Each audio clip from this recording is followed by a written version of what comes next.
Hey there. Tomorrow's my birthday.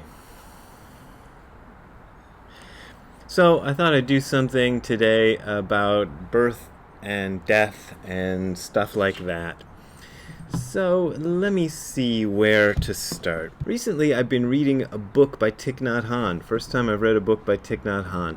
I don't really have anything against Thich Nhat Hanh. A lot of people have this idea that I have some vendetta or some hatred of Thich Nhat Hanh.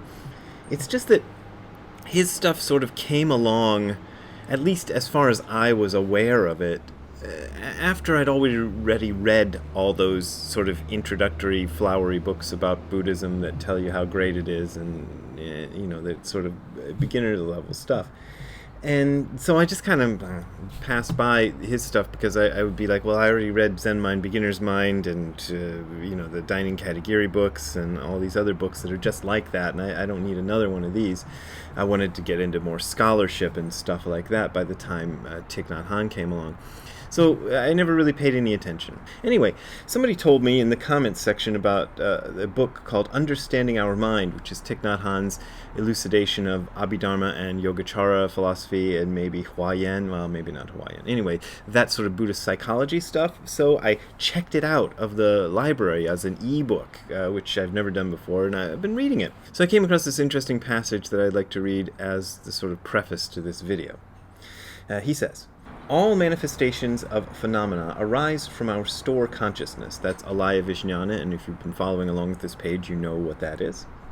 Store consciousness manifests itself into mental formations and physical formations, our sense organs of eyes, ears, nose, tongue, and body, and their objects of forms, sounds, smells, tastes, and tactile sensations. Store consciousness also manifests as the three fields of perception, the realm of things in themselves or suchness, which we can touch every time we have the insight of interbeing, non-duality, impermanence, and non-self. That's the first of the three realms of perception. The realm of representations, where we live our daily lives caught in a way of thinking that is contrary to the principles of non-duality and interbeing, and the realm of mere images, the world of dreams, imagination, and recollection. Now, I had a weird dream last night, and I'm going to tell you about it, and if you're a good Buddhist, you're going to offer me a cloth to wash my face. The Buddhists will know what that reference is to. But here goes. I dreamed that I made a record that was really, really good, and some record company recognized it as being really, really good, and they not only put the record out as a record, but they also made a special edition 3 record box set with a lenticular 3D cover on it, just like the Sgt. Pepper reissue a few years ago. And I was holding this in my hand, and then they pressed up a CD of it, and I was listening to the CD in a car. And somewhere along the lines of that dream, I realized that I didn't just make this record in the dream, I made the dream, the whole dream. And then as I woke up, I noticed, oh, I made this whole thing, this whole universe.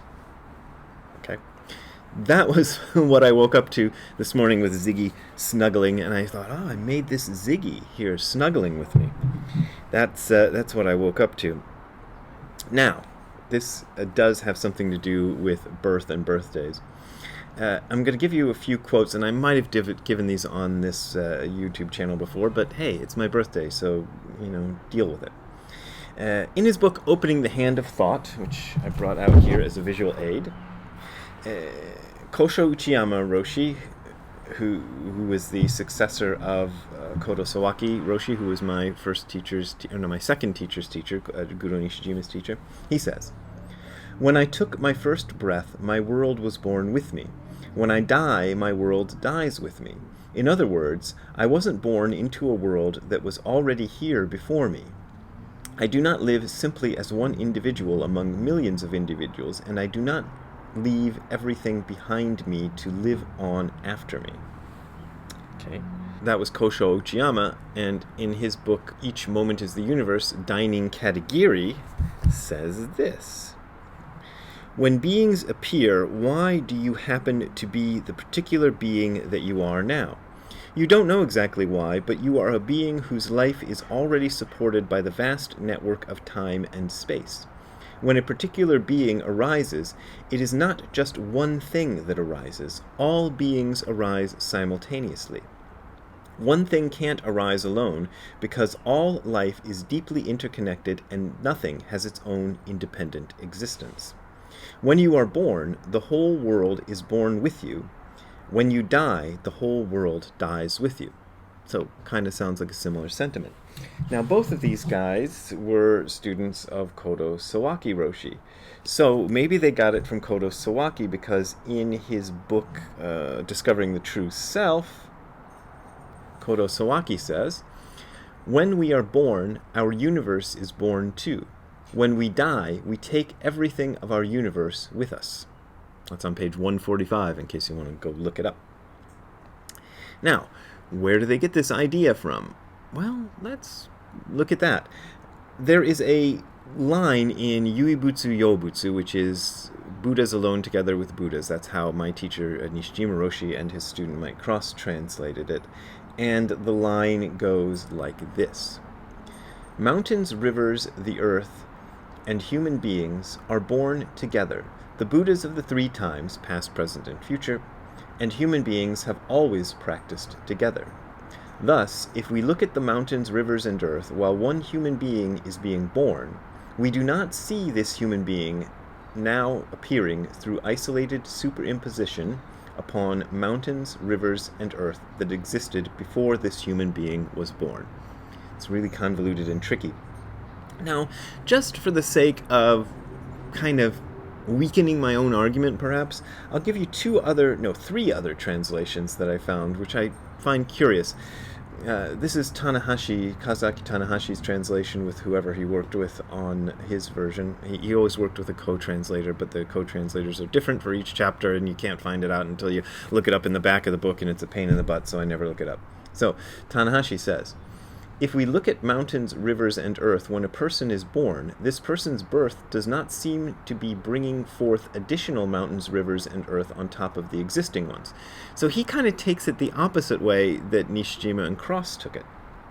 So I had a look at Nakayama and Stevens' version of Shobogenzo to see how they did it, because their version tends to be kind of interpretive rather than strictly literal like the Nishijima Cross version. It's more interpretive usually than Tanahashi's, but here goes. Here's what they say.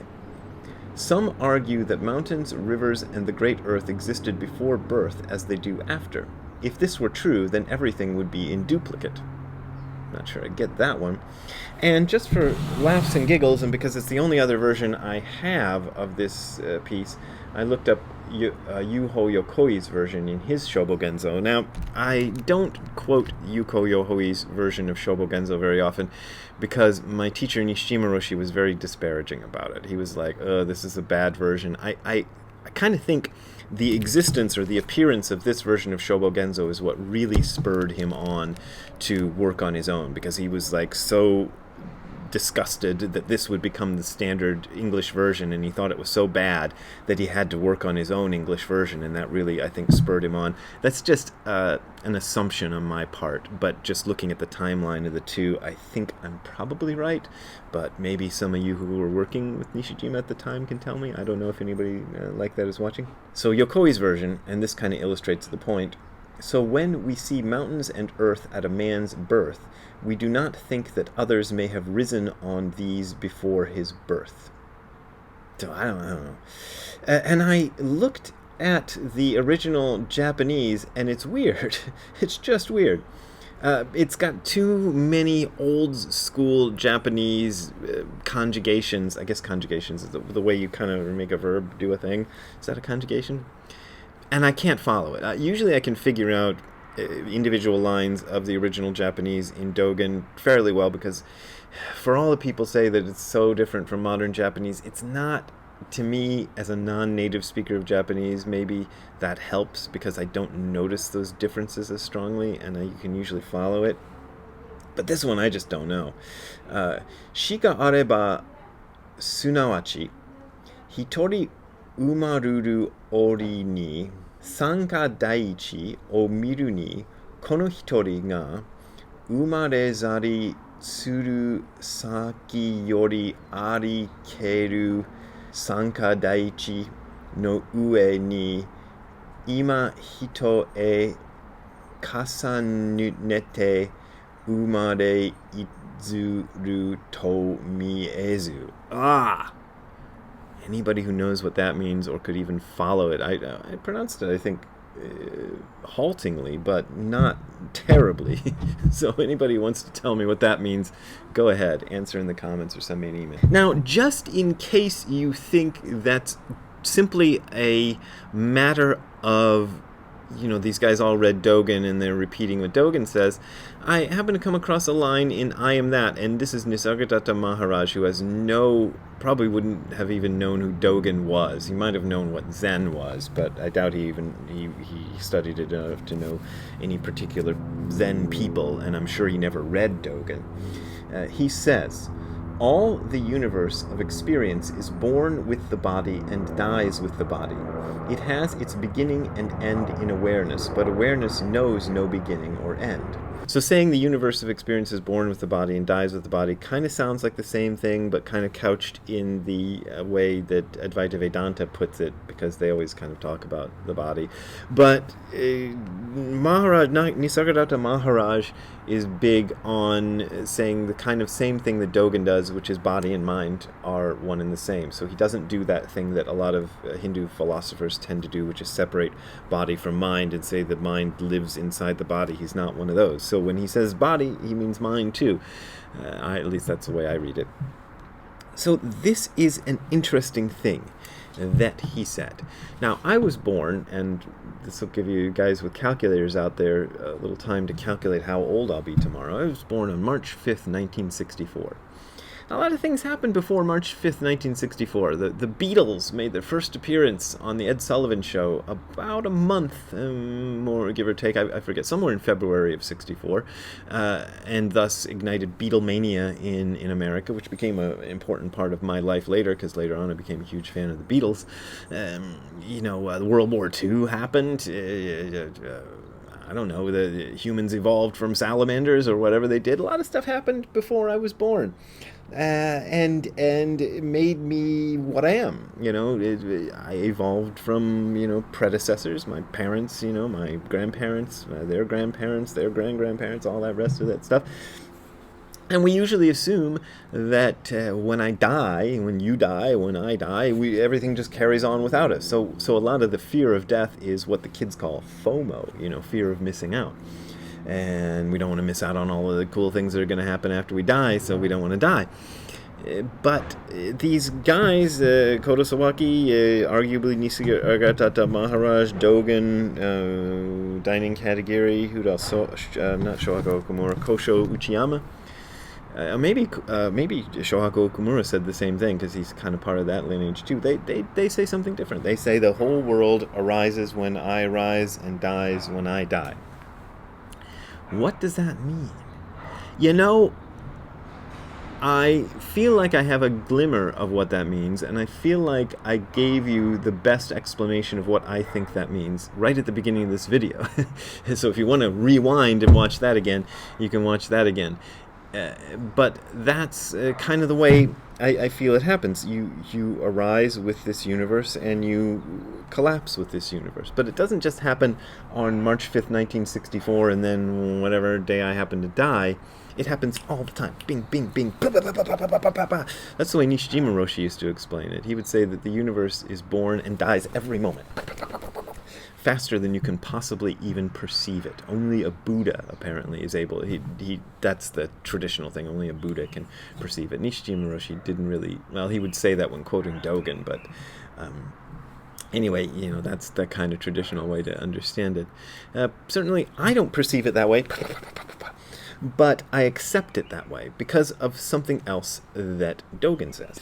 And he says right after, or maybe it's a few sentences after, but a little bit after he says that thing in Buddhas Alone Together with Buddhas, Dogen says, just because we have not understood these words, we should not disregard them.